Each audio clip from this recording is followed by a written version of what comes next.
Is there a difference between red tractor assured wool and non-red tractor assured wool? Yes, there is, in that the red tractor assured wool gives the consumer confidence that the animals have been well looked after and that the farms have undergone independent verification, and also that it's a testament to the traceability of that fibre from farm all the way through to the consumer.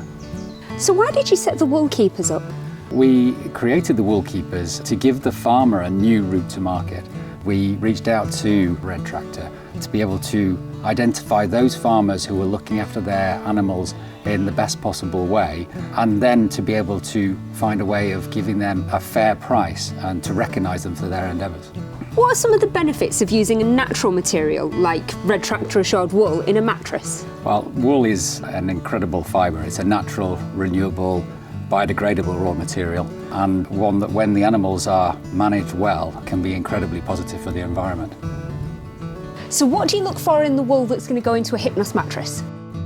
From all the different breeds, with their style of wool being very different, you want to look for something that's got very good loft. So the more it fluffs up, the more comfortable it's going to be. So there are certain breeds that are going to give you a lot more of that fluffiness, and that's really the main thing that we're looking for when we're grading into our types.